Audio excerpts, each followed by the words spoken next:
symptoms on the right arm. This is a one-level procedure. His shoulders are very wide, very thick. We've had a little bit of difficulty just getting our visualization down to where we want it, but we're actually there and we're ready to make our incision. So I've got my needle in position, my guide wire through the needle. I'm going to make a 4mm incision. This is on the patient's left side of his neck. I just injected a little bit of local medicine before we do the incision so that we can have some hemostasis and reduce any kind of pain or discomfort he'd have in his neck. So 4mm incision. Our guide wire is in position, anchored. And what I'm not happy with is really the angle that we're at. So I'm going to have to make an adjustment to that angle. All right. At this point, I'm going to remove the needle, leaving the guide wire. But I need a good shoulder pull. I need to make sure my team has good visualization. So before you do that, let me get the dilator, which I've got. And let's go ahead and give a good pull, inline traction. And we're going to take the needle out in just a moment. Shot. All right. Can you give me anything better than that? No? Yes, maybe so. I'm pulling the needle out. Shot. Guide wire is still in place. Yes. There's actually a bone spur. You can see it in front of this disc, C6-7. And we are at the C6-7 disc. All right. We have a 4mm incision. Guide wire is coming. Guide wire will be used to relocate the dilator down. Shot. Very good. We're making our way down to the disc. Nice and gentle. Shot.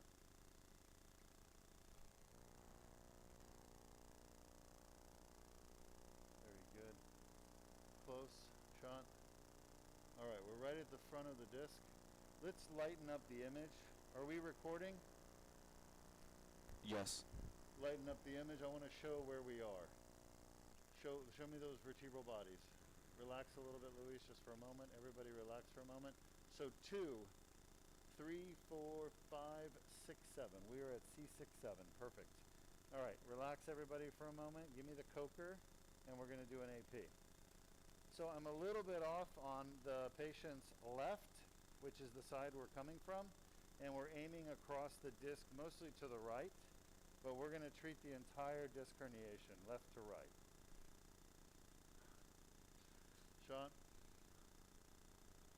All right, very good. So you can see that we're right in the middle of the spine. The tip of the dilator is resting on the anterior longitudinal ligament in the front of the disc, and it's literally a millimeter off the midline, if anything. There is a little bit of scoliosis, so hard to say, but I'm very happy with this. Let's go back to a lateral view, and I'm sorry everybody that you're going to have to work a little harder this morning than normal to try to get us the lateral view that we want. Just wait. Are we all ready? Let's go with a lateral. Wait, slow down. She's not pulling. All right, shot. Let's see where we are. We don't want to move the patient. Okay, very good. That's a good view right there. Give me a second. I'm going to try to get my dilator into the disc space by just gently twisting and advancing it. Shot. Okay, we're making some progress. Shot.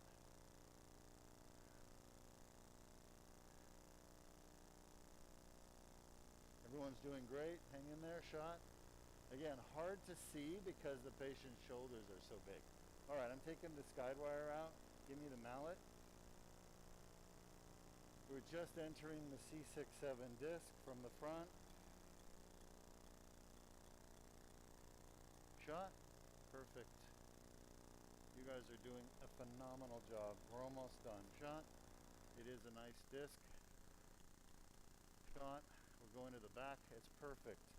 Let's get the tube. You guys are doing great. Give me a second. I'm almost done. So we're going to do the whole surgery through this little tube. It's a 4mm wide tube. That's why the incision is only 4mm. Because that's all we need to do this endoscopic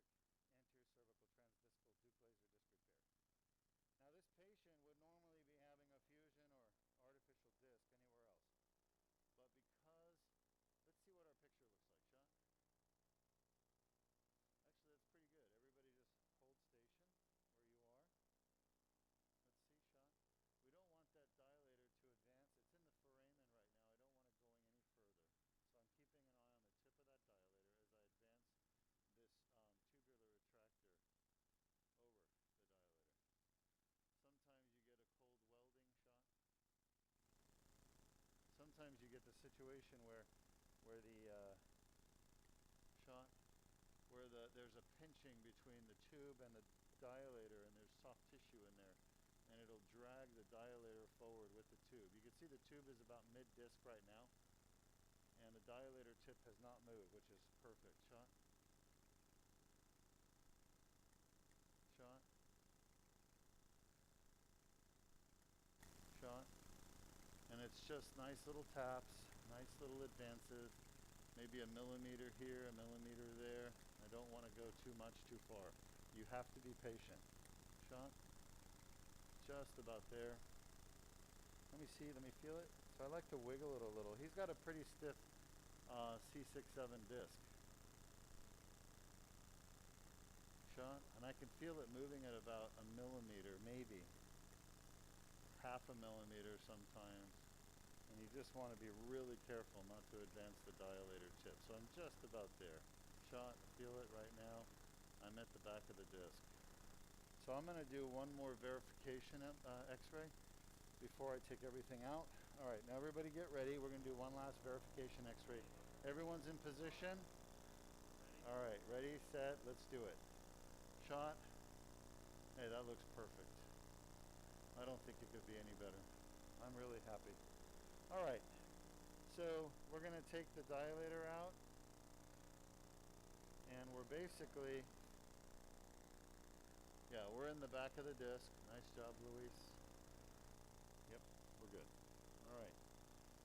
So what I can tell you right now is that this is a herniated disc at C6-7 with some degeneration of the disc from chronic inflammation due to the annular tear in the back of the disc.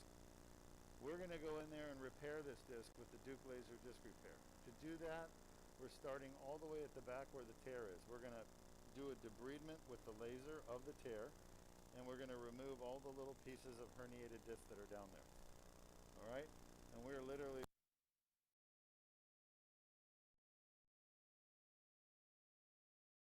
the right side. So our target is to make sure we unpinch both nerves on both sides, but really our primary focus is the right side, because that's where the patient's radicular symptoms are. All right, I need some help here. I need to get these cables on the other side of the tube. Let's get those over. Now, I can feel, as a surgeon doing this for so many years, I can feel there's no movement of this disc, none. This disc is scarred down.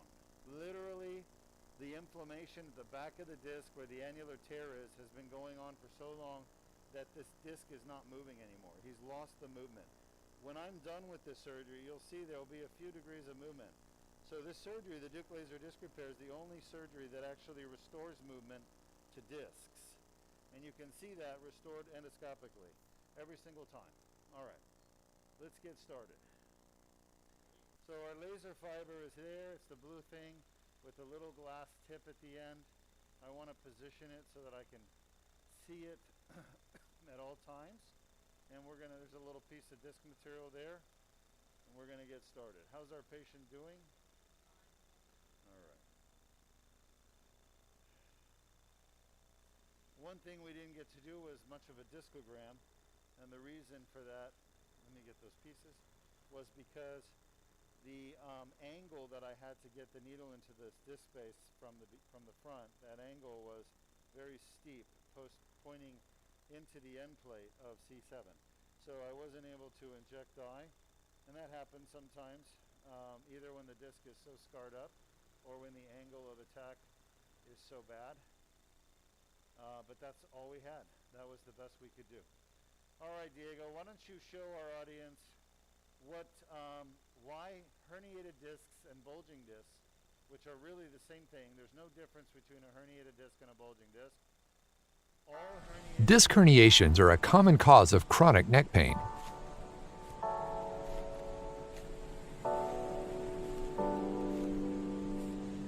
The inflamed annular tear causes neck pain. Inflammation of the nerve roots causes arm pain. A Band-Aid-sized skin incision is made. A small tube is inserted without damaging the bone or soft tissues.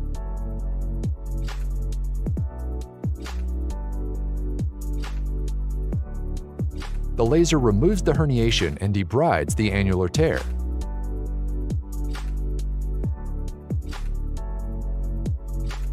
The annular tear heals on its own. It can take up to 12 months.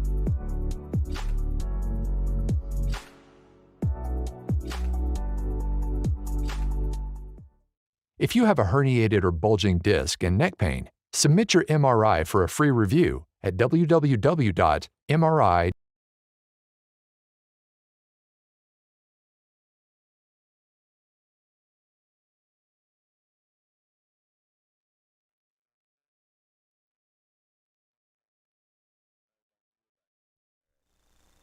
Okay, Dr. Deuk back with you. As you can see, the laser, which is at 12 o'clock on your screen, through that round little window. That round window is the actual tube that's sitting inside the disc. And you can see now we're starting to get some movement of the bones and the disc itself. Now, we had zero movement when I started, but while you were watching that animation, learning about how herniated discs cause inflammation and pain, I was busy creating basically our first section of debridement of the annular tear, and it's very badly scarred here. And you can already see the bones starting to move. So we already have some movement back at the disc, probably half a degree, if I had to guess, which is really not much. But by the time we're done, we'll get a degree or two of movement. So Deuk laser disc repair, you hear about fusion takes movement away. ACDF fusion takes movement away, okay? Artificial discs preserve movement. Whatever movement you have, they preserve it. They don't give you more movement, they just preserve what you have. So if you don't have any, there's a herniation. If you don't have any movement, when the surgeon starts the surgery, you're not going to have movement at the end of the surgery. So fusions take movement away, artificial discs preserve movement. Deuk laser disc repair is the only surgery that restores movement, that gives you back movement that you don't have. So why do I get so excited about this surgery? Well, obviously for a lot of reasons. One, it's natural. We're not putting metal in the patient's neck. Number two, we're actually restoring movement that wasn't there at the start of the surgery at the disc without putting a metal disc in, okay? And number three, we're taking the patient's pain away. This surgery removes, on average, 98% of people's pain in their neck. That's an average number for all of our patients that have it. And it takes away headaches from the disc that herniates. This patient doesn't really have headaches. We call those headaches that come from the neck a cervicogenic headache. By the way, that's the end plate. See that at 3 o'clock, that weird like kind of line? That's the back of the vertebral body of C6, and it's on my right because I'm facing Luis, who's on the patient's right. And then the end plate of C7 is right here, and there's a little bone spur there, that gold thing. Anyway, there's herniations I've already been taking out, zapping with the lasers right here. And just underneath this mess of scar tissue from the annular tear, just underneath this is the spinal cord and the nerve root, which we don't want to get into. But there's actually some bone spurs right here in the foramen that I'm getting rid of with the laser. All right, let's run our second animation video, the one that shows the crowd what we do with the laser, how Deuk laser disc repair actually works. This is a revolutionary surgery. Disc herniations are a common cause of chronic neck pain.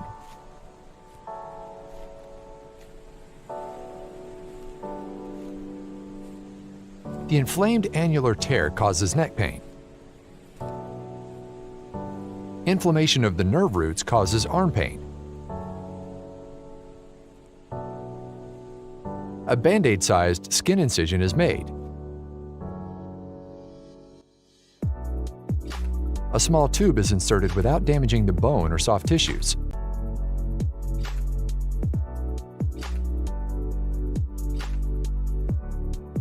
The laser removes the herniation and debrides the annular tear.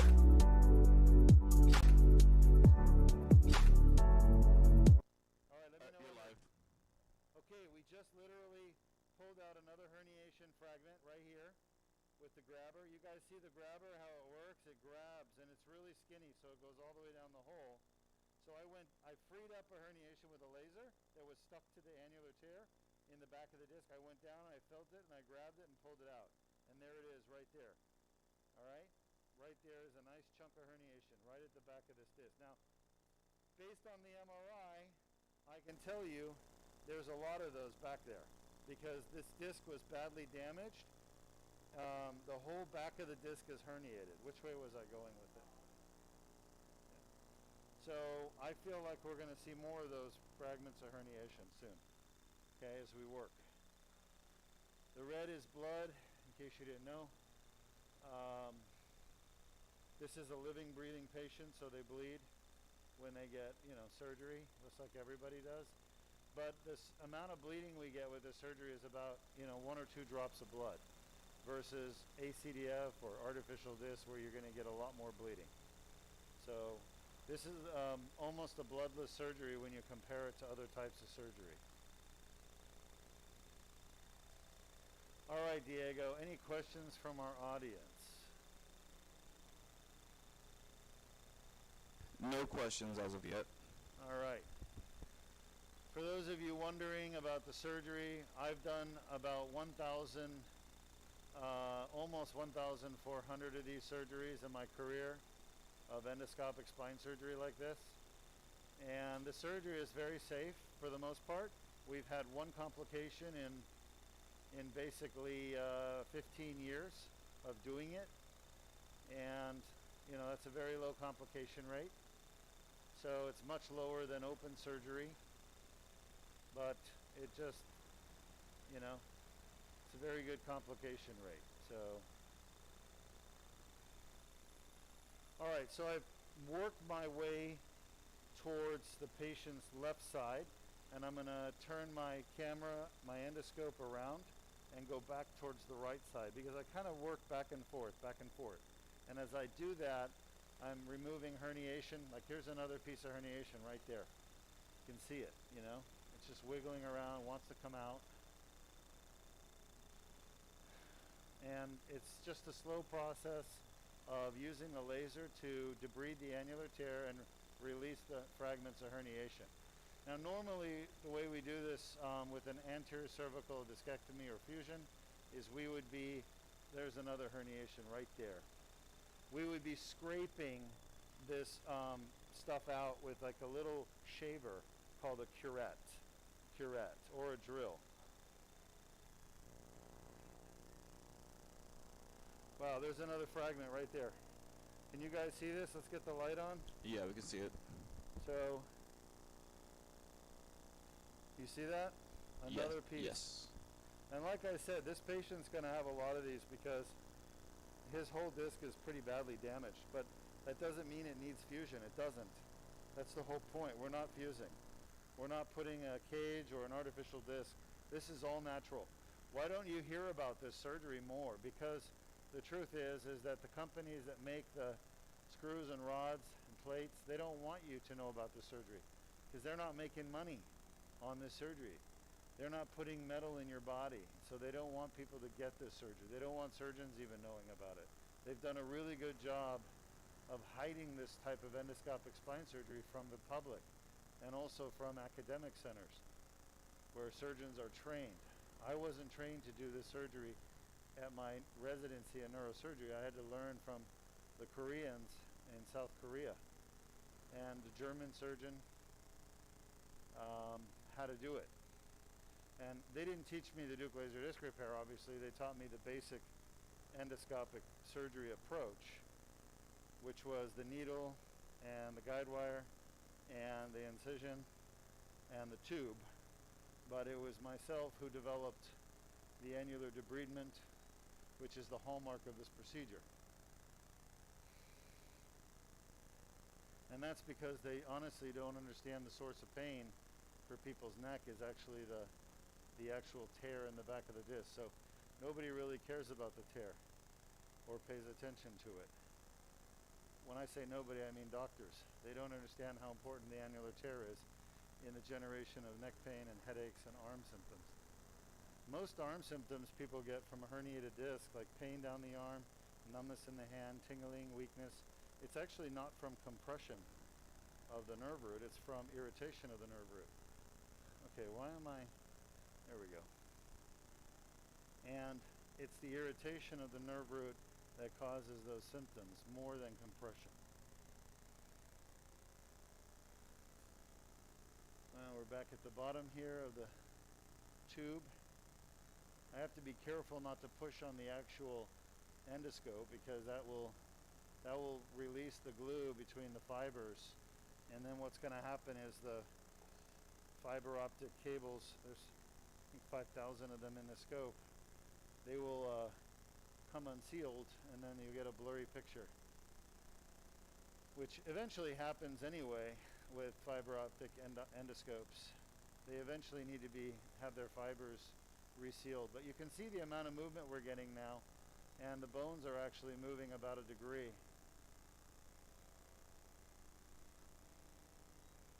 Which there was no movement before because the end plates were scarred together from chronic inflammation and all the scar tissue that comes with it. So, quite interesting.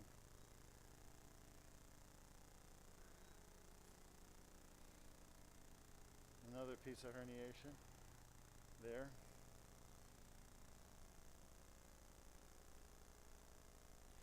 So these fragments of herniation that you're seeing pop into view, they're located just to the side of the tube. Remember, the tube is just in one specific place, but the herniation is across the entire back of the disc. So as we move the tube side to side, left to right, we start to encounter these fragments of herniation that are just outside the tube, and they slip underneath where I've removed the other herniations. They now pop into view. So you have to take your time to remove them, otherwise you're not going to have a good surgical result. All right.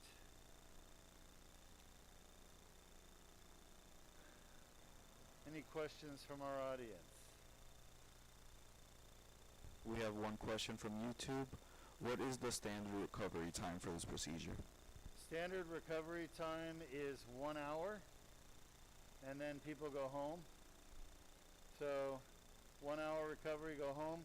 You cannot drive a car or operate machinery the same day as the surgery because the patients have general anesthesia. Our patient is asleep. Maybe you can't see it under the drapes, but there's a tube down into his lungs, ventilating him on a ventilator. That's what the anesthesiologist does. And so he's completely out and asleep. And he's also what we call chemically paralyzed, where we give him a neuromuscular blocker that stops his body from moving during the surgery.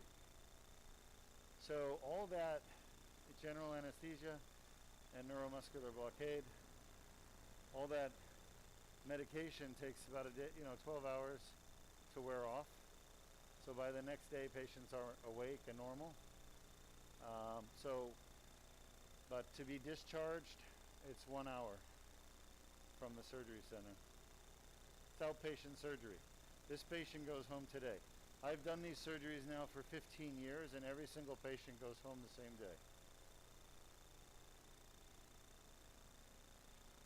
Good question. All right, so I'm moving back and forth along the back of this disc. You can see we've removed a good amount of herniation. We're probably maybe halfway done. I think if I had to guess by now.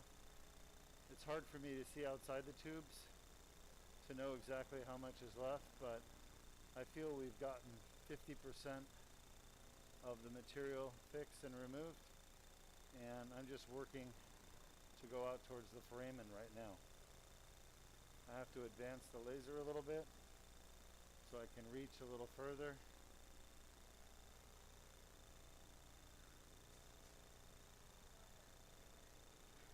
Yeah, I would say we're 15 minutes out from being done. Great questions, by the way. Sometimes you got to pull the tube back a little bit, like I'm doing right now, to get further to the side. I do that quite often. And our patient has big shoulders, so I've got to work around the big shoulders. You know what would be nice, Louise? Is a scope that has a light source that actually angles back so it doesn't hit the shoulder. You know what I mean? How's our irrigation? Good? We These have are another all question. little pieces of herniation were floating out, by the way. What were you going to say? We have another question. Sure. How long will the patient be in a neck brace? How long will the patient be in a neck brace? 6 weeks. 6 weeks is standard for all these patients that have spine surgery with us, whether it's a fusion or a laser surgery. 6 weeks in a brace. Whew, another herniation.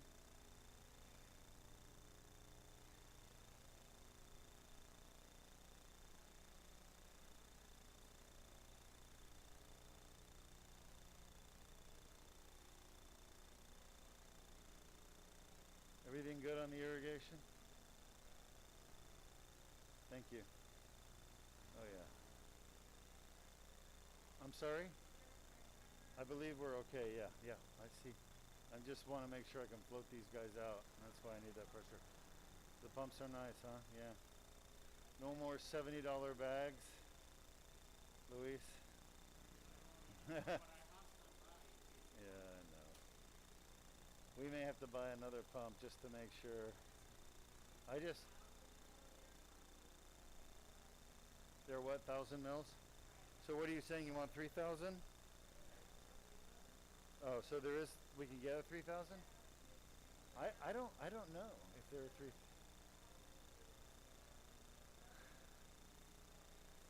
Well, so what are you suggesting? The next ones we buy are 3,000s?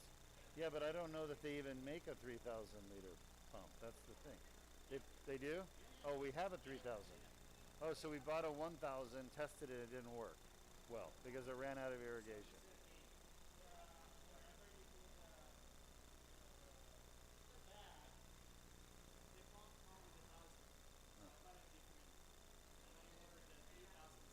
Got it.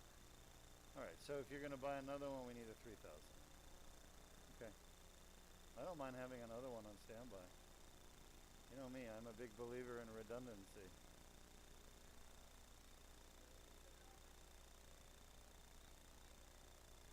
Yeah. All right, any other questions, Diego? We're just about done. Probably 5 minutes now. We've gotten out a lot. I just want to make sure we got out everything we need to. Okay, let's switch sides.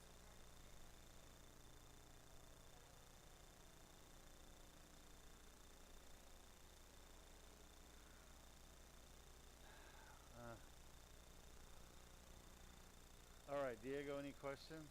No more. All right. Why don't we talk about the difference between Deuk laser disc repair surgery, what you're watching now, versus a fusion surgery that you'll be offered by another surgeon. Okay. Deuk now. Let's let our audience see the difference. Yeah, I'm playing it right now. A symptomatic disc causing neck or back pain can include bulging discs, herniated discs, ruptured discs, degenerative discs, protruding discs, spinal stenosis, radiculopathy, and sciatica. This patient can choose traditional fusion surgery or the Deuk laser disc repair to help alleviate the pain caused by and within the symptomatic discs. Here, 2 patients with comparable disc injuries are treated. On the left, the highly invasive spinal fusion, and on the right, the least invasive Deuk laser disc repair. The spinal fusion requires a very large incision, usually leaving a large scar. The Deuk laser disc repair requires only a very small incision, usually less than a ½ inch long.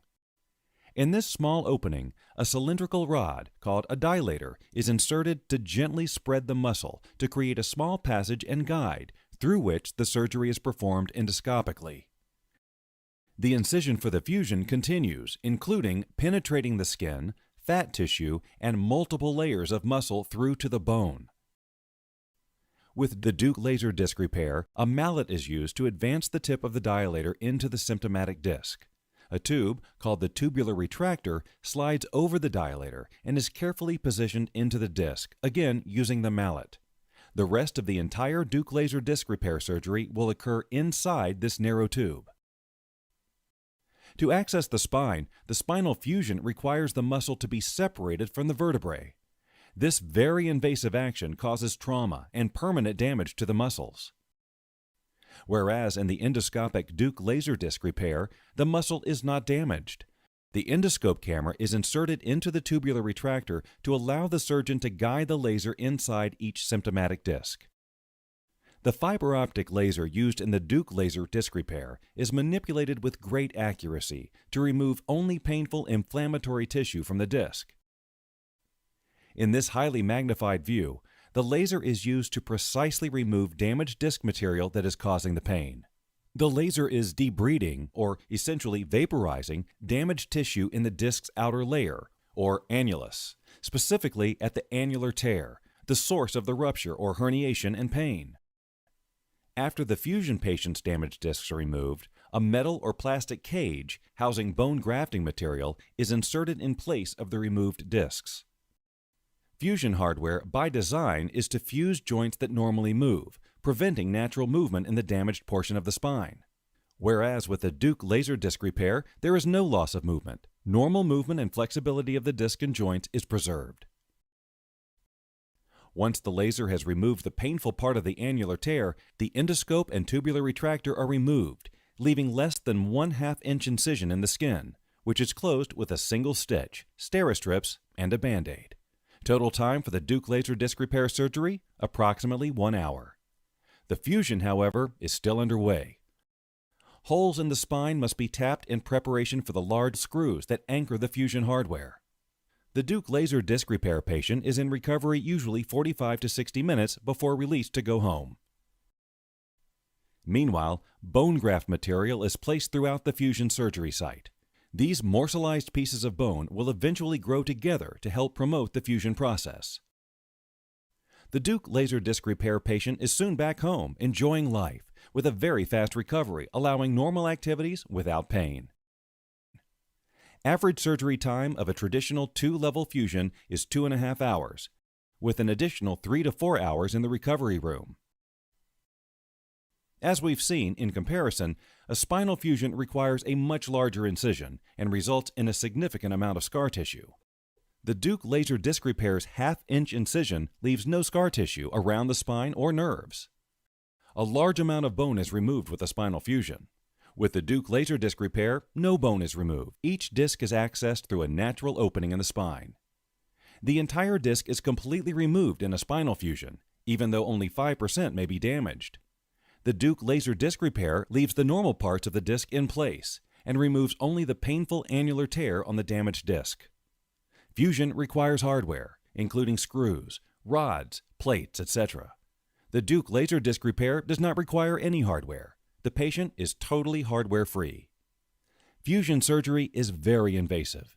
Cutting and moving the muscle structures and tissues for a spinal fusion causes trauma, resulting in permanent damage to the muscles.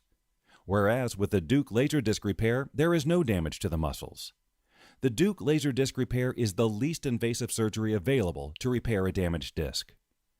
With spinal fusions, patients are required to take highly addictive narcotic painkillers, which can cause constipation, bowel, and bladder complications. Due to the minimal pain, narcotics are not needed with the Deuk laser disc repair. Spinal fusions have a high risk for infection. The Deuk laser disc repair has a very low risk for infection. In the 7 years the Deuk laser disc repair has been performed, there have been no infections.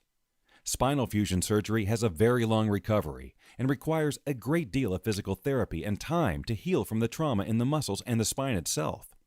Whereas the recovery from Deuk laser disc repair is in a matter of hours or days, rather than weeks or months. With fusion, the spine is being fused together, losing movement. Whereas there is no fusion with the Deuk laser disc repair. Normal movements of the joints in the spine is preserved. Spinal fusion results in loss of mobility. There is no mobility loss with the Deuk laser disc repair. In fact, most Deuk laser disc repair patients experience improved mobility after the surgery. The Deuk laser disc repair is FDA approved. All the instruments and equipment used are FDA approved. This proprietary surgery itself has been peer-reviewed and published and is performed exclusively at the Deuk Spine Institute. With the highest published success rate of 95%, Disc the Deuk herniations laser are a disc common repair cause is of proven chronic to be neck the pain. most successful and least damaging spinal surgery. Animation video to learn about the difference between fusion and laser endoscopic Deuk laser disc repair. You can see that fusion is far more invasive and risky with the metal implants. People don't want it, but when your surgeon only knows how to do fusion, you're going to be recommended for a fusion. So you need a surgeon that can do both endoscopic and fusions. All right, we're just finishing up here, and I'm in the right foramen. And I've zapped away a lot of herniated disc. You can see the annular tear I've debrided, just wrapping up the last of it.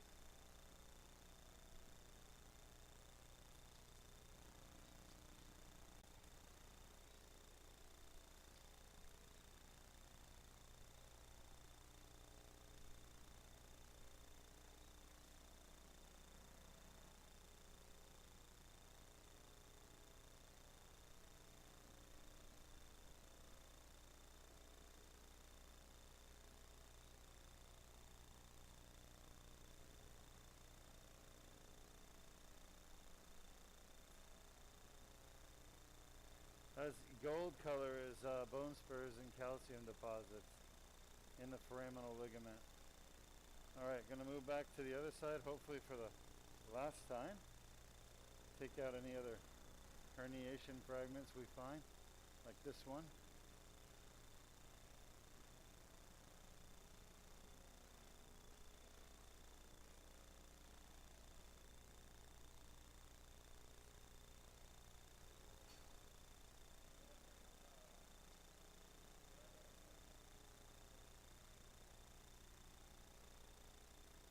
We're going to be finished in just another minute or two. So if you have questions, feel free to write them up for me, and I'll do my best to answer them. But you can see we're at the limit of the annular tear. A lot of scar tissue back here. And that was all scar tissue there at the back of the disc. I've removed what I can safely. Below that is going to be the spinal cord. There's no more herniation back here. What is that?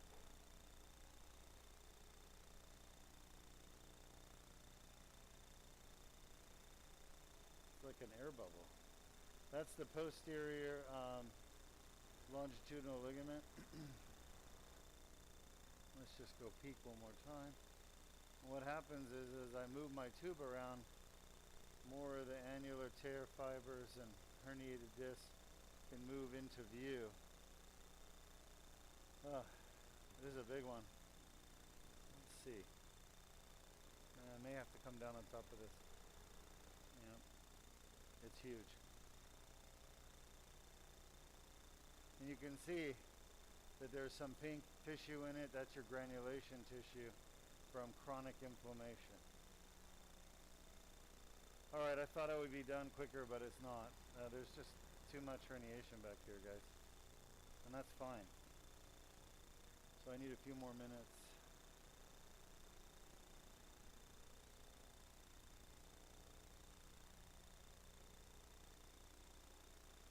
All right, that is a giant piece of disc herniation. See that?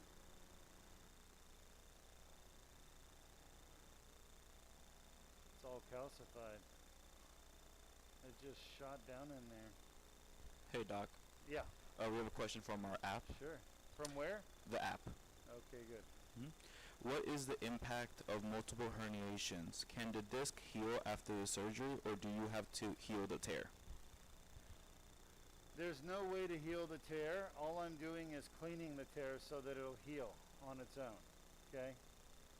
The tear is there because of trauma to the disc. This patient injured his disc at some point, causing trauma to the wall that holds the jelly in. And that trauma is called an annular tear. And basically, through the annular tear went the jelly from the center of the disc. It literally just pushed out. Once the wall's down, the jelly just leaks out when under pressure. The whole purpose of the wall is to keep the jelly from leaking out under pressure. So, no, we're not done. So when you bend or lift, what keeps your bones from rubbing on each other, your vertebrae from rubbing on each other, is a cushion between them. And the cushion has two parts. It's got a wall, and then in the middle it's got this jelly. And it's really the jelly that keeps the bones from rubbing on each other and wearing each other down.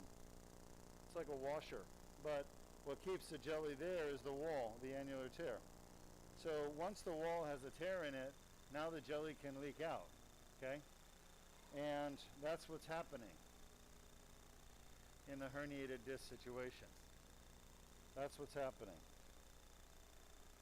So what we're doing is we're going in and the wall tries to heal itself, but it can't, because in those torn wall fibers is the jelly, and the jelly blocks the healing. Okay, think about it as a cage full of wild pigs, right? The cage opens, the door opens, the wild pigs start leaving the cage.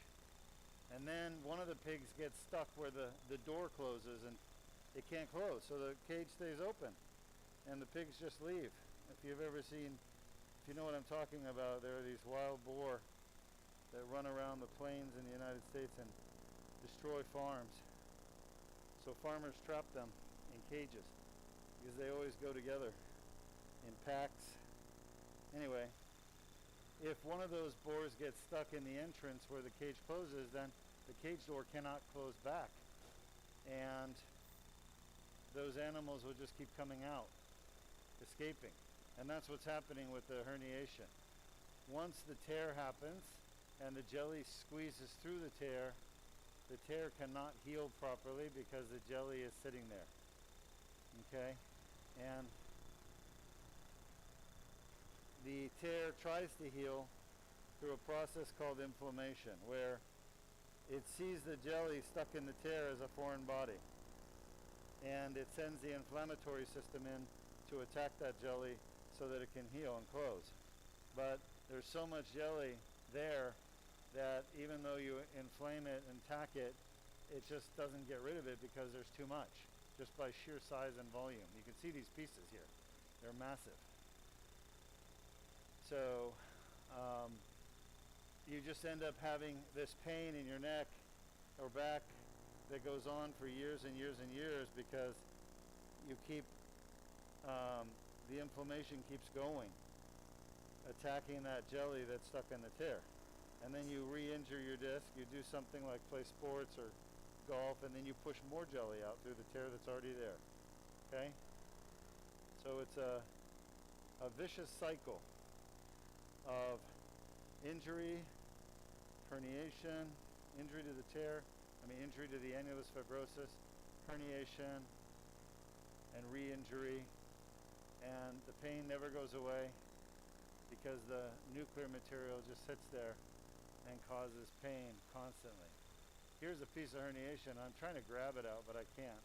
It's just not coming out, so I have to blast it with the laser and vaporize it into little pieces. But you can see it's literally yellow because of calcium. So that's an old herniation that's been there for years, and the body's inflammatory system attacks it and tries to get rid of it, but that process of getting rid of it doesn't really work because it's so big, so much mass. So what happens instead is it gets smooth on the surface where the inflammation was attacking it, kind of like a river stone gets smoothed out on the surface from the effects of the rolling around in the river against other stones and the effect of water on the surface, just attacking the surface, smoothing it out, getting rid of all the rough pieces. And then also you get calcium deposits on it. So what we were about to end, and then we had a huge herniation just present itself into the field from the patient's right, and I've been literally breaking it up. It's like an asteroid that I'm trying to get the whole thing out, but it won't come out, so I have to break it up into little pieces. So I'm just hitting it with a laser, trying to fragment it. Oh, there. That thing is a big bug. Let's see if I can get it. It's finally moved into view. Remember, I've got a small little working area that I can see through, and I'm trying to pull all these bigger herniations out through that small tube, and they're bigger than the tube, so they don't want to come out. So I have to use the laser to blast them into pieces. It's like mining, you know?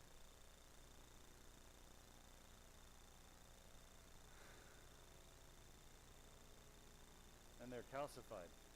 That's what all that gold stuff is you're seeing. It looks like sunlight on there. It's not. I'm literally having to amputate pieces off. Come on. And float them out. And then go back and attack it again. So I'm doing pretty much what the human body is doing. Trying to break down this herniation with my laser. And the patient's body was trying to do that for years and didn't succeed. But look how fast I'm doing it. So basically what I'm doing is I'm doing what your body naturally does, but I'm speeding up the process. Come on.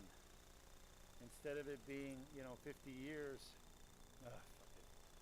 I'm doing it in 50 minutes. That makes sense? It's pretty cool stuff. And when you do an anterior cervical discectomy and fusion, you're also going in and removing these herniations. But the problem with ACDF is that they're not repairing the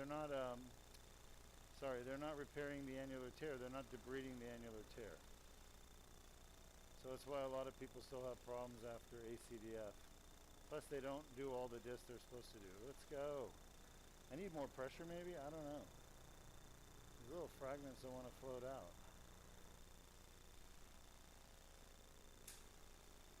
All right.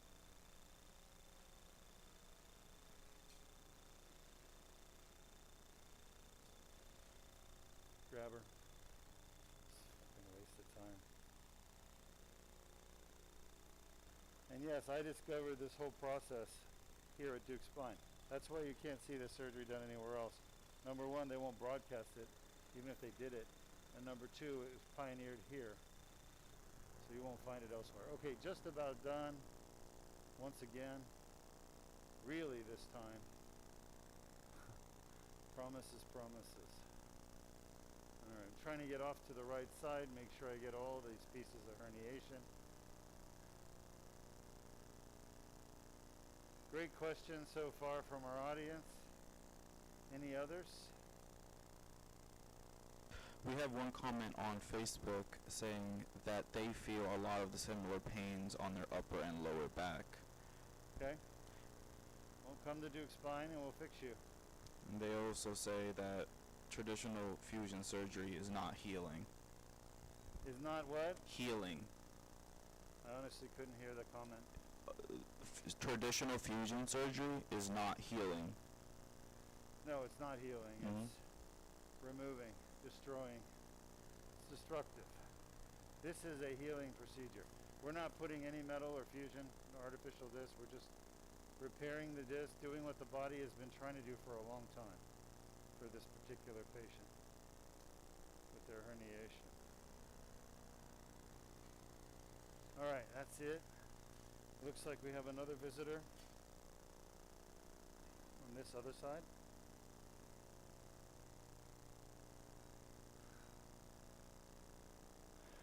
All right, doctor, I really think 5 minutes at this point.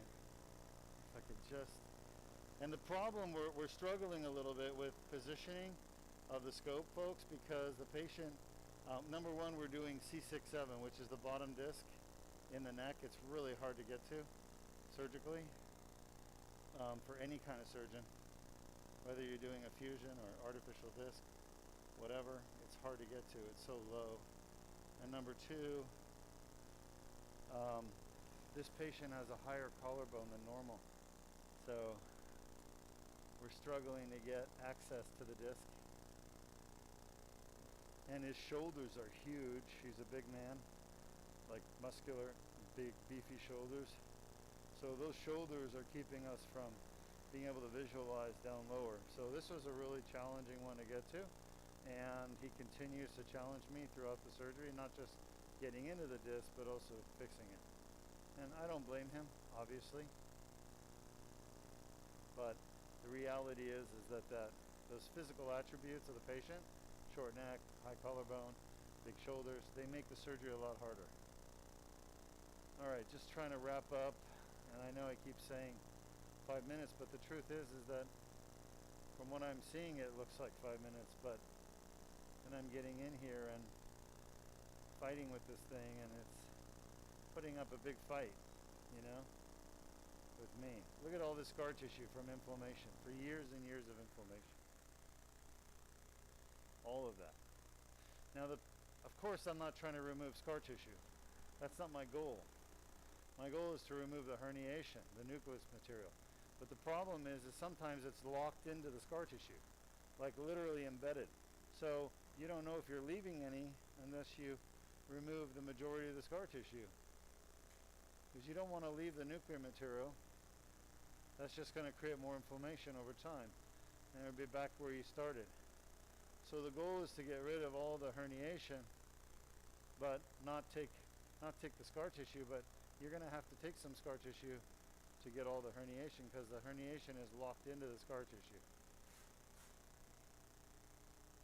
So I feel pretty comfortable that I got it all here. And the way I know that is I'm looking for the posterior longitudinal ligament fibers, and I'm seeing them.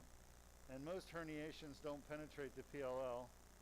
They're subligamentous, we call it, below the ligament on the disc side, which is where we are. All right, I feel pretty good about that. We're pretty much done. We're done. See, this time I told the truth. That was a long one. Scope off. Great job. I'm sorry it took so long, but it's not my fault. It's the patient's fault. All right, little antiseptic. Never had an infection or with these surgeries.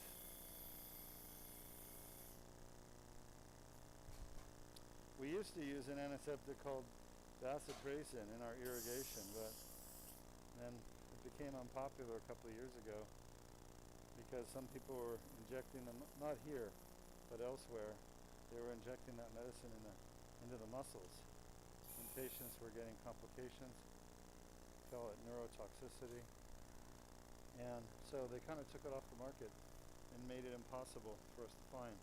It was the best medication to use during surgery to prevent gram-positive cocci from infecting the patient's wound. All right, we're done. I want to show you the whole surgery was done through this tube. Okay? Can you all see this here? Yes, we can see it. See that little tube? It's like a straw, a McDonald's shake straw. Hey, Luis, I need that back actually. The little fluid adapter to get the tube out. Because it grabs onto the tube in such a way it helps me take it out.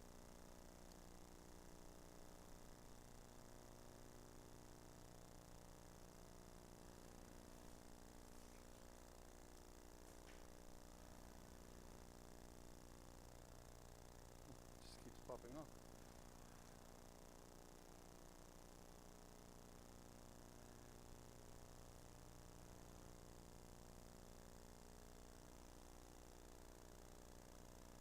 And yeah, his disc was pretty collapsed. He had a pretty severely degenerated disc at C6-7. But we still were able to fix it, and I probably gave him back a degree of movement, 1 degree, which is not a lot. You know, most people don't talk about a degree, but it gave him what he didn't have. I restored movement. Okay, so again, fusion takes away movement. Artificial disc preserve movement, supposedly, but they really don't. And then Deuk laser disc repair restores movement, because I'm removing all that scar tissue in the back that holds the bones together and keeps them from moving. And by removing all that scar tissue, it releases the vertebrae to start moving relative to each other. A lot of people don't realize there's 2 types of fusion. There's hard fusions, which is a real fusion between bones, and then there are what are called soft fusions. And soft fusions are scar tissue holding bones together so they don't move. So when you talk about fusion surgery being done with implants, a lot of times you don't get a hard fusion, you get soft fusions with the scar tissue. Well, that's what this patient has. And it's not from surgery. The soft fusion here is from, you ready? It's from inflammation, soft fusing the bones. So I just went in there and freed up all that scar tissue. So I freed up the bones to start moving. So Deuk laser disc repair is the only surgery in the world that actually restores movement to a herniated disc. All right, great job everyone. I'm going to call the blood loss 1 mil, about 1 milliliter. So this was a DLDR, left approach, C6-7. Folks, if you have questions, write them up online, and I'll be happy to come over there and talk to you and answer them, okay?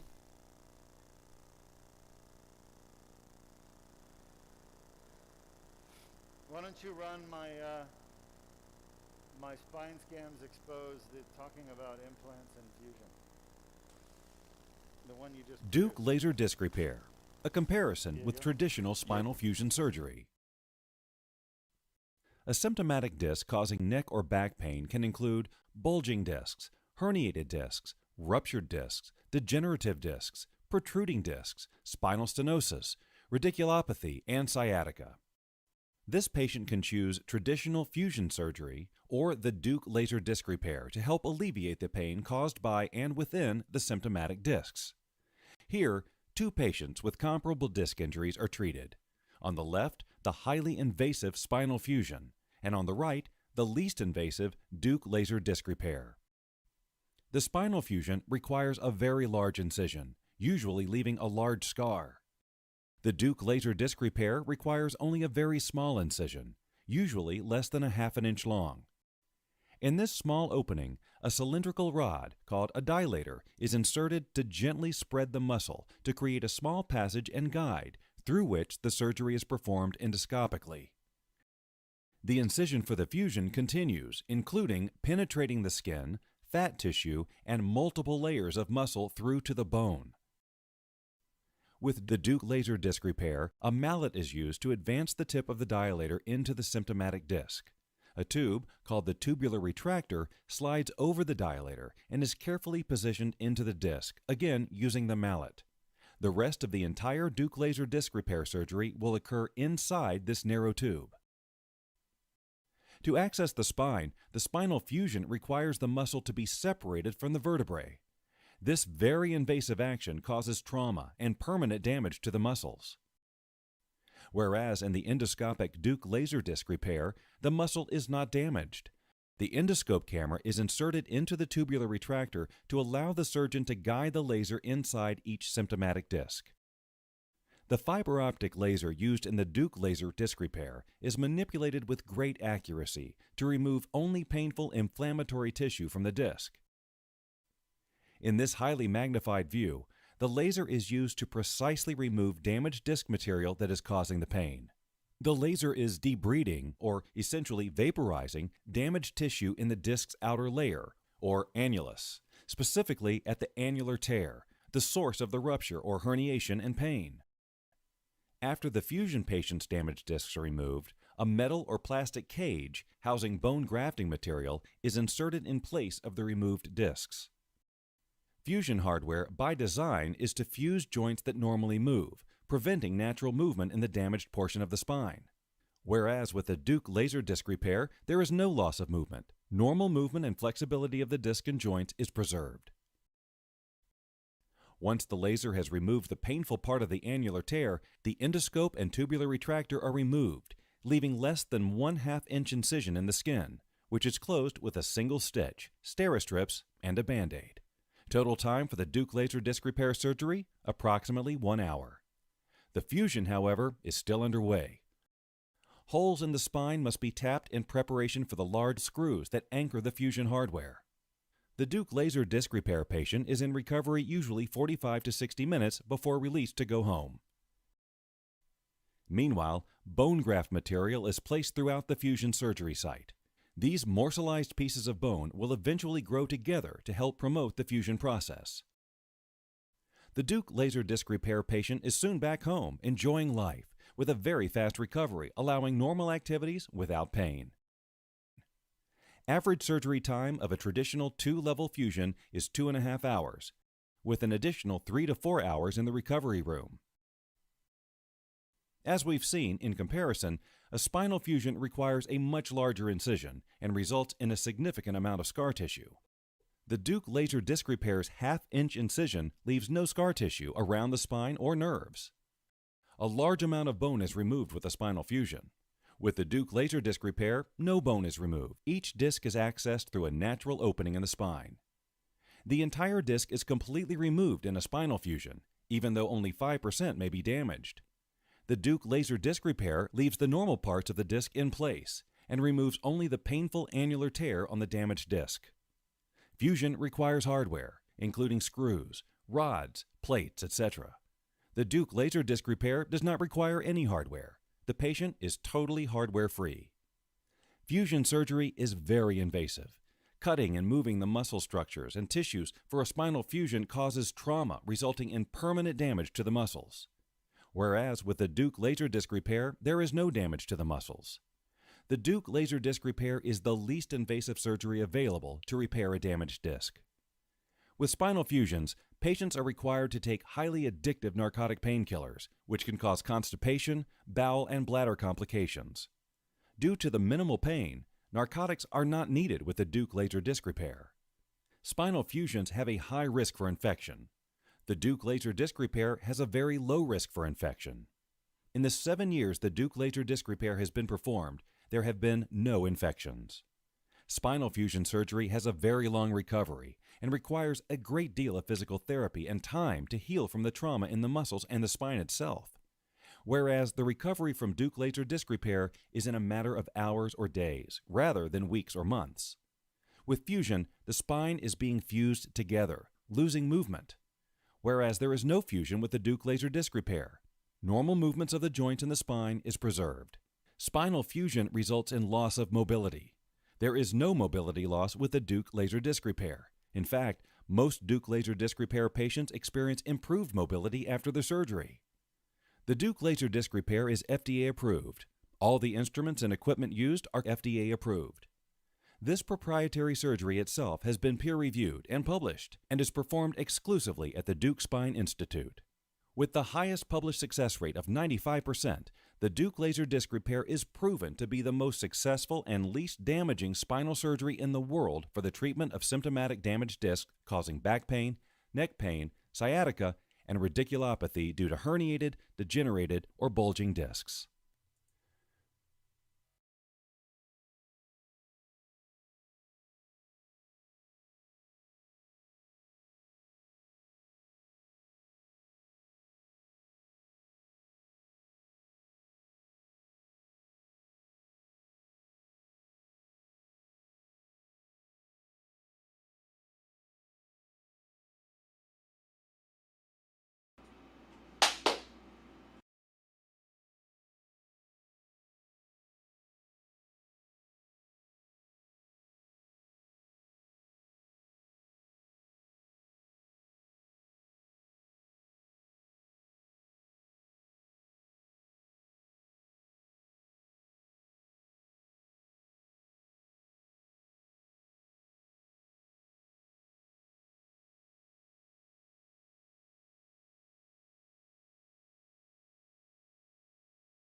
Hello, for those that are still tuned in, Dr. Deuk is on his way.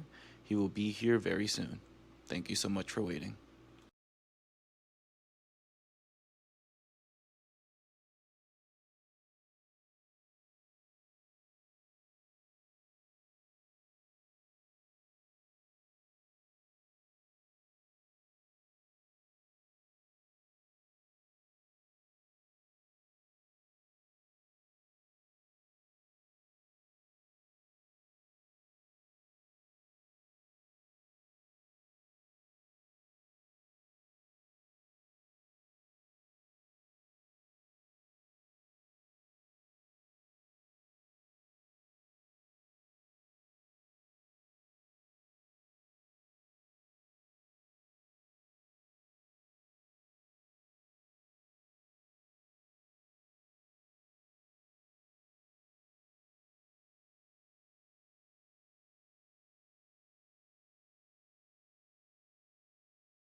Coffee? Yeah. All right, we'll be live in 3, 2. Thank you, Deb. Dr. Deukmedjian here, wrapping up the Deuk laser disc repair surgery we just completed on a patient who traveled from Seattle, Washington, across the country, from the northwest to the southeast here in Florida, where Deuk Spine Institute is located. And he came here because, number one, he had a herniated disc at C6-7, which we just fixed. Okay. Are we good? Yeah, no, we're All right. And just to understand better what a herniated disc is, our spine, which is located deep inside our body, it runs from the bottom of the skull down to the tailbone, is made up of vertebrae or bones that look like this. And these bones right here in this segment, we call it a segment of the spine, which is 2 vertebrae with the joint between them, which is the disc between the vertebral bodies, and then the facet joints in the back, along with the associated nerves. This segment is actually a motion segment. It moves, and normally the bones move about 3 degrees in rotation and a couple of degrees, like 3 or 4 degrees in flexion extension and lateral bending. So it depends on the part of the spine. If you're in the lumbar versus cervical, the movement is a little bit different. But this is pretty much what we're dealing with. And the most common injury to the spine by far is an injury to this cushion between the bones. It's called the disc. And we call disc injuries, depending on the stage that they're in, we have a different name for them. So when the disc injury first happens, it's called an annular tear. And the annular tear means that the wall here on the outside that holds this jelly in the middle, that wall tears, okay? And we call that an annular tear. Just to give you an idea, I'm going to take one of those cushions out, flip it up, so you can look at it better. Here's the front of the disc, here's the back of the disc, here's the sides. Now, the wall is made up of a very tough material called collagen and a little bit of elastin. Now, if you've ever eaten steak, you have that meat that you eat, and then there's a really tough rind around it that most people don't eat. We cut it off and, give it to the dogs, throw it away. That rind is called the annulus fibrosus, and it's really strong, tough, made out of collagen, mostly in elastin. Whereas the jelly in the center is mostly water and something called hyaluronic acid, basically glycoproteins that are in there. They bind water, they hold water, and they're jelly, okay? So the jelly sits in the middle, and throughout the day, as you get around and you bend forward, sideways, picking things up, lifting things, bending, twisting, whatever you do with your body, your head, those bones move, and as you lift things and bend, they compress down on each other. And so that you don't have bones smashing into each other, they have this cushion between them called the disc, okay? And the jelly in the center is really what cushions the bones, but you got to hold the jelly there, otherwise it'll squeeze out the first time you move. So to hold it in, you got a wall called the annulus fibrosus. All disc injuries begin with a tear in the annulus fibrosus. Now, this concept is foreign to most doctors today in 2021. They have no clue that the initial injury to a disc is always an annular tear. The annular tear can be in the front, the sides, or the back of the disc. It's the annular tears in the back of the disc that cause pain, neck pain, back pain, thoracic pain. The reason for that is that the nerves that go here in the back of the disc, they go to a special place in your brain called the primary somatosensory cortex. And that part of your brain understands where the signal comes from relative to the entire body. And it gives or associates that specific pain that comes from this area in the back of the disc with the lower back, or in the case of this patient, the neck. So this patient has neck pain because the little nerve fibers in the back of the disc are sending signals to that part of his brain saying, hey, we have pain in the neck. Now, had the tear occurred on the sides or the front, those signals don't make it to that part of the brain called the primary somatosensory cortex. They go to other areas that are non-specific. They cause non-specific pain. You're not even aware of it. It doesn't make it to your cortical level. You're not consciously aware of it. So to get pain that really hurts and it feels like it's in my neck, it's in my back, what really localized where you can put your finger on it, you have to have a tear in the back. That's step one. And then the jelly from the center, you bend and it puts pressure on that jelly between the bones, squeezing it. It shoves the jelly out through the tear, okay? And we call that the herniation. So the act of the annular tear first, ripping of the wall, doesn't cause, it causes like pain for a split second, but you don't get that chronic pain from an annular tear. You get pain when you lift something and your bones come together and push the jelly into the tear on that injured disc. And then the jelly wedges in there like you saw today in this case, and that creates inflammation in the back of the disc, and the inflammation is painful, and that's why you feel it. In your brain, it says, hey, my neck is hurting. Who discovered this whole pathway? I did, okay? Which is why I have to teach it to you, because you're not going to learn it anywhere else, not in this year. When did I discover it? I discovered it in around 2007, 2006, 2007.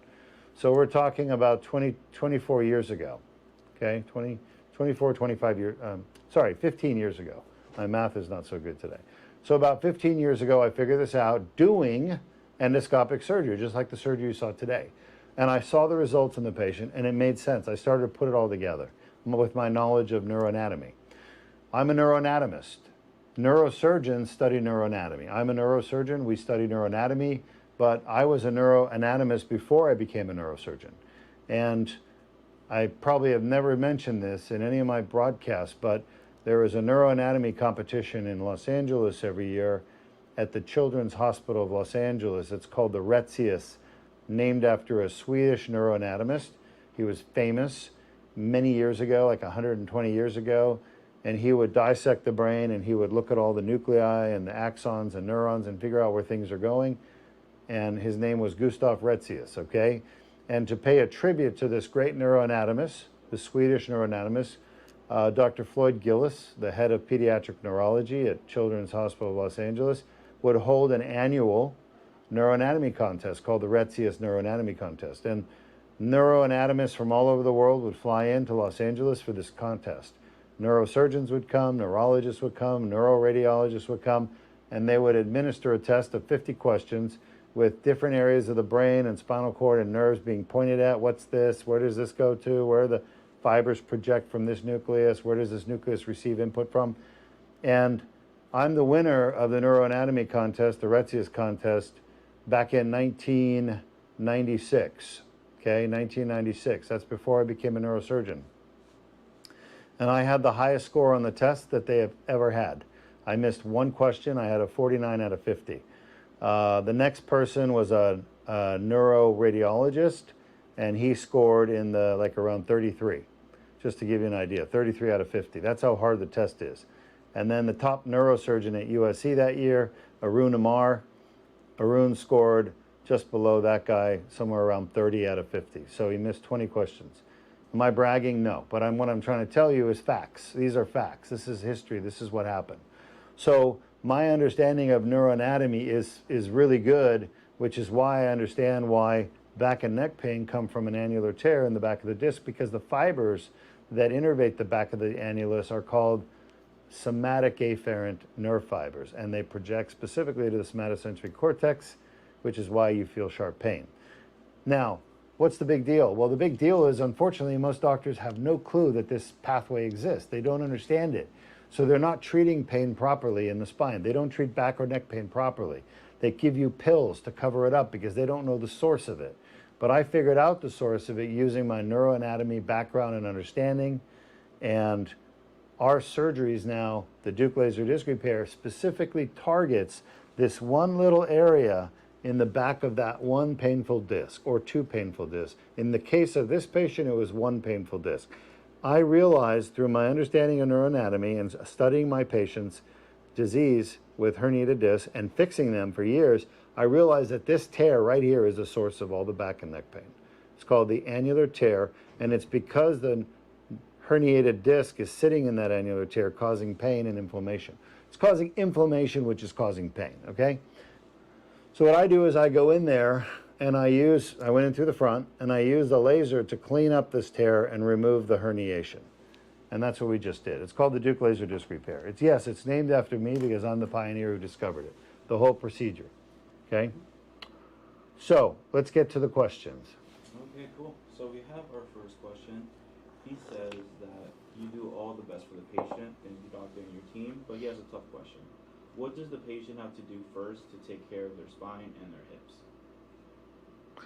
All right, thank you for asking the question. Somebody is saying, what does the patient have to do first to take care of their spine and hips?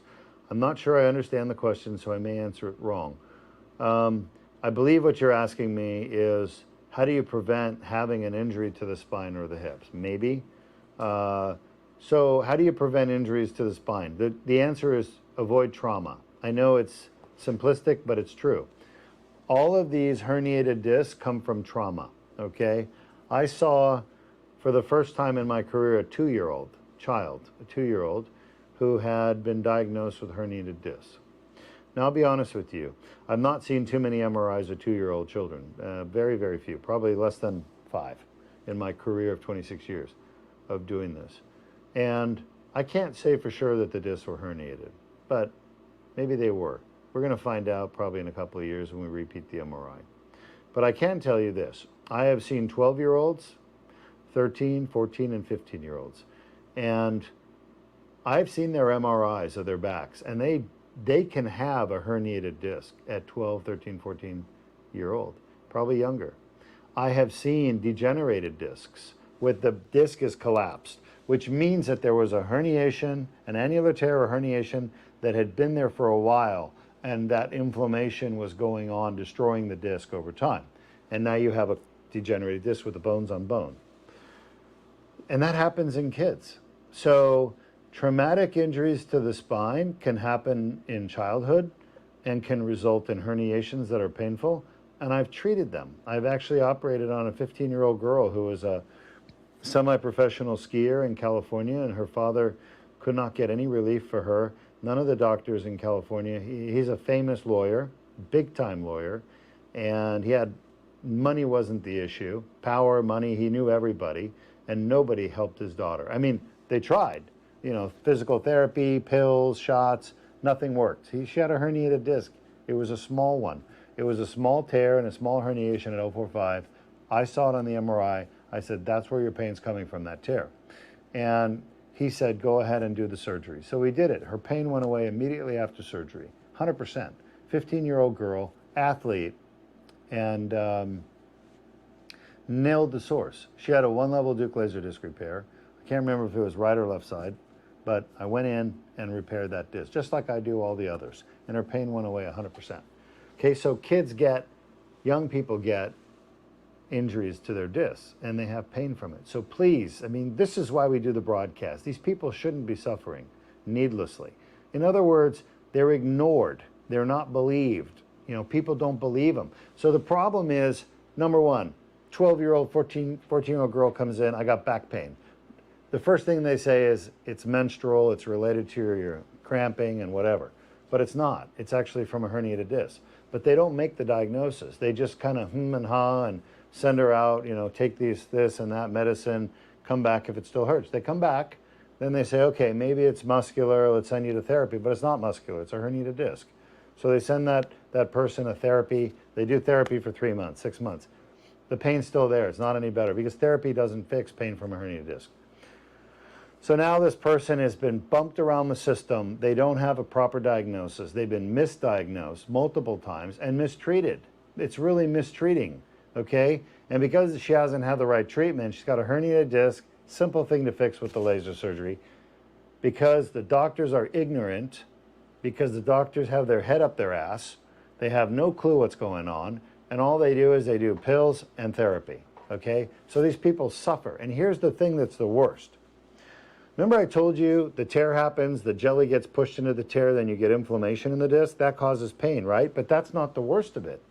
That pain is from inflammation, and that inflammation is your body attacking that area. Well, as your body's attacking it, it's destroying the joint. Your own body's inflammation is destroying the disc, and that's where degenerative disc disease comes from. Degenerative disc disease is simply the same thing, an annular tear with herniation. It's a herniated disc that over time destroys the entire disc. And you have all these famous scientists spending hundreds of millions of dollars in research funds going, we don't understand why discs degenerate. We don't understand degenerative disc disease. You have all this research going on. Oh, we see that in degenerative disc disease, there's a destruction of the matrix proteins of the nucleus pulposus. Of course there is. They're being attacked by the inflammatory system. We see in degenerative disc disease, there's inflammatory cytokines, okay? Interleukins, tissue necrosis factor. Of course it is, because it's an inflammatory process, you moron. So these guys are spending hundreds of millions of dollars, scratching their heads and sitting there and spinning around in a circle trying to figure out what causes degenerative disc disease. The answer is obvious. It's an annular tear with the nuclear material that promotes inflammation stuck in the tear, causing a massive inflammatory reaction. And by the way, the same thing happens in your knee. The same thing happens in your shoulder. When you injure your knee with a meniscus tear or your shoulder, the inflammation in that meniscus tear just goes on and on and on if it's untreated, and it destroys your knee, and then you need a total knee replacement. That's what happens. It's basically a misdiagnosis and mistreatment. That's what we're dealing with. There's only one surgery in the world that fixes an annular tear. That is the Deuk laser disc repair. You just watched it. I'm the only surgeon in the world that does it. I'm the only surgeon in the world that discovered it, and I'm the only one who's published it. It's in National Library of Medicine. I published it in 2012, okay? So I'm trying to get the word out. Now we're broadcasting live all of our surgeries. We want the world to know the truth, because your doctors, your public leaders, your government, your politicians, your health insurance company, nobody is telling you the truth. And that's why we have to get the message out, because it is the truth. And people need to know the truth. If your doctors won't help give you the truth, I need to. That's what we're trying to do with these broadcasts. Next question. All right, we have a viewer that says thank you for the stream. She is from Buffalo, New York, and the surgery is not offered there. She says she just finished watching the spinal fusion comparison video, and just looking at all the pain and trauma makes her sick. She says thank you and God bless. Thank you from Buffalo. I appreciate the comment. It means a lot that you're out there and you understand what we're trying to do to educate people about the truth. If you watched my fusion surgery, yeah, I was a big fusion surgeon. Big, I mean huge, monster fusion surgeon. They say that 90% of spine surgery is done by 10% of the surgeons, okay? And I believe that, it's true. There are about 10% of us that are really good at doing spine surgery, really good at doing contemporary spine surgery like fusions, because it is complex spine surgery. It requires special skills and an understanding of the instruments to put the implants in, as well as the implants. And I've put in literally 10,000 plus, maybe 15,000 screws, rods, cages, neck, lower back, thoracic. And that's all I had, okay? And I took a lot of pride in the fact that compared to other spine surgeons around the country, this is back in 2004, 2005, 2006. We're talking about 15 years ago. When I got out of my training, I was trained very well. I thought fusion was the best thing in the world since sliced bread. And it was, okay? Because it was a tool that we had as spine surgeons that could cure pain. That people were suffering with back and neck pain, I could cure it. Pinched nerves, I could cure it with a fusion, all right? But after a few years of doing this, I encountered somebody who told me, have you ever done laser spine surgery? And I laughed at them and I said, there's no such thing. And he said, no, there really is. Now, he didn't tell me it worked or not, but he said there is, and it's done with a little tube.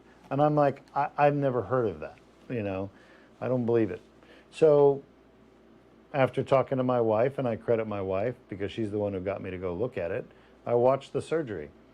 And like I've said before, the most important thing, the patient survived and there was like no complication from the surgery. So right away I was like, wow, that's very different. That's a small incision, a lot smaller than anything I'm doing. And there was no metal put in the patient, you know, and excuse me, that was during the surgery. So you don't really know if the surgery works or not until later. But I was visiting, so I didn't have a chance to follow up with the patient, see if it worked, because it wasn't my patient. But just the fact that the surgery was done and that they survived and there was no complication and it was done in a way that I've never seen done before, endoscopically, I was like really impressed, to be honest. And so with that, I went and took the initiative to learn how to do these surgeries. Let me call you back. And so I went overseas and I trained to do the surgeries and with Koreans and German surgeons that were starting to do it, and brought it back to the States, and then trained more with an orthopedic surgeon named Dr. Anthony Young. So he was my greatest mentor. Now, Dr. Young taught me to do lower back surgery. He didn't do necks, he didn't do thoracic, he never did. So I had to pretty much develop that technique on my own, doing the anterior cervical, which is what we did today. And honestly, what sold me was the results, okay, in my patients. Like the elimination of pain. The fact that I could cure neck pain and back pain with this surgery was impressive for me, because I knew I could cure neck and back pain with screws and rods, no problem. I did it. I've done it hundreds and hundreds of times at that point. But to cure neck and back pain without screws and rods, then I started really thinking, like, how does that work? I mean, I thought that I was stopping movement that was painful at the joints, and that's why fusion works so well, was stopping painful movement at the disc or facets. Now, when I started doing laser surgery, I was only treating the disc, not the facets. And so I started getting results that were equal to fusion, where the pain was gone, but the recovery was 1 hour rather than, 2 months, 3 months. And there were no need for narcotic painkillers. Of course, in the beginning, I gave narcotics because I didn't know any better. I thought, well, it's still painful. The patients need narcotics. But once I modified my technique a little more, I was able to do the surgery delicately without damaging anything in the body, and the need for narcotics was zero. So now we're on, anti-inflammatory, basically Tylenol. So yeah, the results of the surgery being as good as my fusion surgeries, which is complete elimination of pain, by the way, with no recovery, with no post-op pain meds, and no complications. It was incredible. I mean, I knew that this was going to change the world. In the same way that we used to take pictures with SLR cameras and develop film with chemicals, and everybody did that. You took your roll of film out when you were done, you sent it off to Kodak, and they had your pictures for you in 3 days. You go pick them up, right? And then I saw a digital camera, the Nikon Coolpix. That was the first one that came out. I bought one, started shooting pictures with it, and then put a connection to my computer. And next thing you know, on my laptop, I had those pictures. I said, this is going to change the world. This is it. I mean, there's no going back. Same thing with the cell phone. Once the cell phone was created, compared to you know, people who live long enough, they know you used to walk around the street and you used to see, you know, phone, like pay phones. You put 50 cents in and make a phone call. And they were everywhere, pay phones. And people had these phones in their houses. So this technology with the endoscope was so powerful, so transformative and amazing with the results and the no downtime and no complications, that it literally rocked my fusion world to where I started transitioning more and more patients to endoscopic because they wanted it and they could afford to do it at the time. So we got away from fusions, and now I went from doing hundreds of fusions a year to doing less than probably 10 fusions a year on the spine and still treating as many patients. So yeah, this endoscopic surgery is quite amazing. And but in the end, to answer the question, avoid trauma to your body, avoid injuring the discs. Just be smart, you know, don't be a fail army candidate with your actions. People do a lot of crazy things. They jump off roofs, they, you know, ride quads into trees, and there's a lot of stuff that goes on out there, and that's how you injure your spine. So the only way to prevent a disc injury is to avoid trauma to your spine. I don't know if that answers the question, but if it didn't, just ask a question again in a different way. That's all, man. That's all the questions we had. So thanks for hanging out with us. I'm Dr. Ara Deukmedjian, the CEO and founder of Deuk Spine Institute here near Orlando, Florida. And hope you enjoyed the surgery. Hope you learned something about it. We have another 2 surgeries today. So pop some popcorn, get your chestnuts roasting, and fill up your Diet Coke once again. If you're not familiar with our app, we have a Deuk Spine Institute app. It's free. It's available to you to download. Download it to your phone or your computer, and you can use it to gain access to really good information. You can even ask questions through the app. Also, we have a Facebook support group that you can go on to. It's open to everyone to join, but it's obviously, we limit membership to just people who aren't trying to, you know, sell you something that's not beneficial to you. So apply to join our Facebook support group. It's called Spine Surgery Support Group. Spine Surgery Support Group. And yeah, have a great day. Thanks for watching.